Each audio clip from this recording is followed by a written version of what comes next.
Hi everyone, this is Anthony with Waterworlds and today is maintenance day.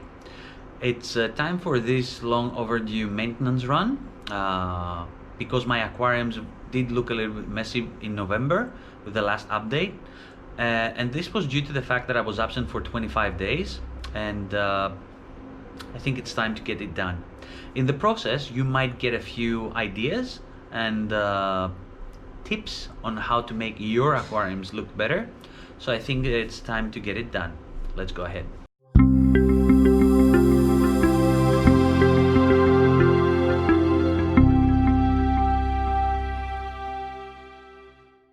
Okay team, so this is my 90-liter tank.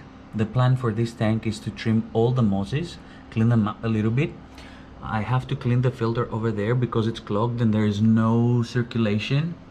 I also have to scrape the glass because, as you can see, there's algae buildup over here.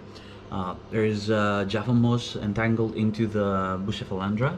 I have to change the Indian almond leaves. Underneath the Java moss over there, I think I have three, four, maybe even five cinnamon barks. You cannot see them because of the state of this aquarium at the moment.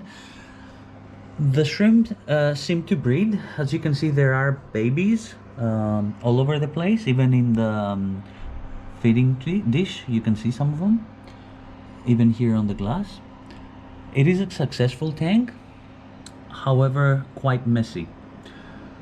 Now I'm gonna show you, oh, another baby over here. So I'm gonna show you now the other tank, the big breeding tank, and later I'm gonna clean both of them and you will see the end result. Let's head over to the big tank now. And this is the big tank. Similarly to the other tank, guys, I have I operate chillers. I forgot to mention that with the other tank. The reason being, it's super hot here in Sydney during summer, and without the chillers all my shrimp will die, at least the Gardinas. Now this is the big tank where I breed shrimp. In this section I keep Goldens and Snow Whites and Blue Bolts, hybrid Crystal Reds and King Kongs. They're actually mixed. They all come from the same father. They have a King Kong father and their mothers are Crystal Reds. And as you can see, this guy looks more like a King Kong. However, their parents, they do look like Crystal Blacks. Now in this section I keep my higher grade Crystal Reds, and here I have all the excess Crystal Reds that I do sell. What I'm gonna do with this tank, as you can see, there is a biofilm buildup on the dividers. So I'm just gonna give them I'm just gonna clean them a little bit because I don't really care if I'm gonna lose all this biofilm, because it's gonna start growing on the glass within a couple of weeks. All these sections are successful. You can see babies here. Now I'll probably remove the moss from here and build new moss pads. I'm actually gonna show you how you can create your own. In this section I'm gonna remove a few of the pots at the back that are not in use. There are no plants in them, so I'm just gonna empty some space in here, and probably I'm gonna replace this moss pad. In here I'll probably tidy up the moss because it's growing everywhere, and even for the shrimp it's fine. I don't like how it looks, so I'm just gonna make it a little bit prettier. And also I'm gonna change the Indian almond leaves because there's nothing left. Same here, I'm just gonna remove these Indian almond leaves and replace with new ones. And I'm gonna clean also the glass from the exterior because you can see also here numbers. It was like 1 here, 2, 3. This was part of the instructions that I left to the keeper of my shrimp while I was away on annual leave. So I have to clean the glass from the exterior, clean the glass here as well. You can see it's like yucky. A lot of work to be done, so I'm gonna start working on this and you guys are gonna see the end result. Let's go ahead and get it done. Wish me luck. Okay guys, and as you can see right now, the tank is super clean. I cleaned all the glass on the top, here as well.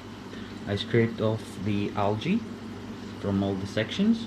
I did miss a couple of spots, but that is fine. That is fine. No problemo. In here, what I did, I cleaned their fitting dish. I cleaned their oxidator and refilled it. I didn't do a lot of things in this section. I have the Snow Whites and the Goldens in here. In here, I removed all the moss pads. That's why it does look really clean and empty now. As I said, in here I have the blue bolts. This is their mom. All the blue ones that you see in here, the one over there at the back, she is their mom.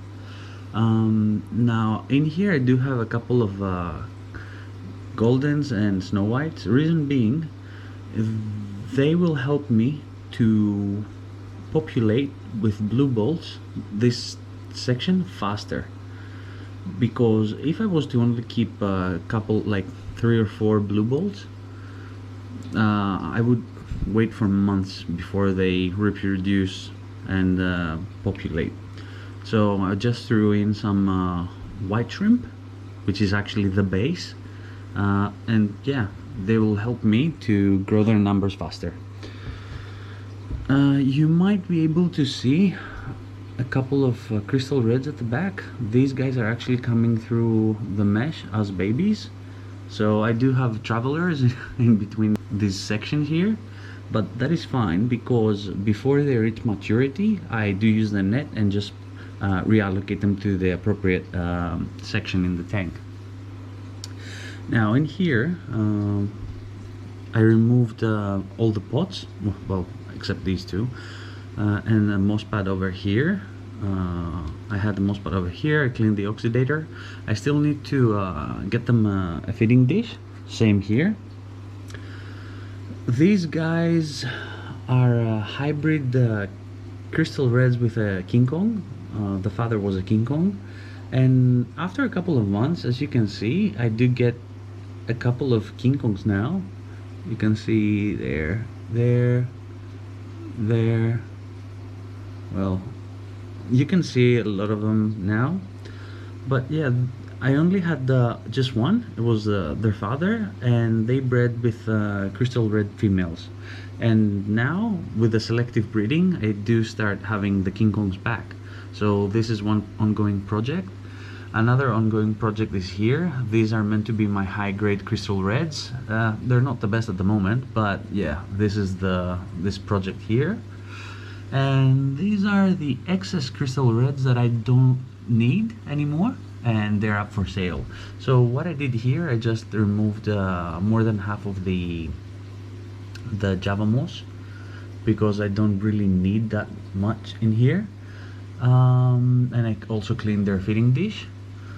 With these guys over here, I just cleaned their feeding dish, I cleaned the oxidator and refilled it, and that's it pretty much.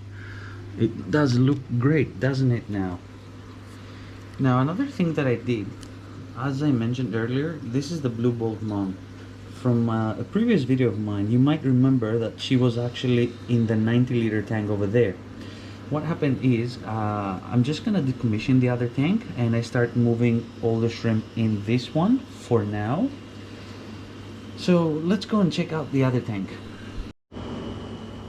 Okay, and this is my 90-liter tank. As you can see, all the moss wall is gone from here, all the moss is gone.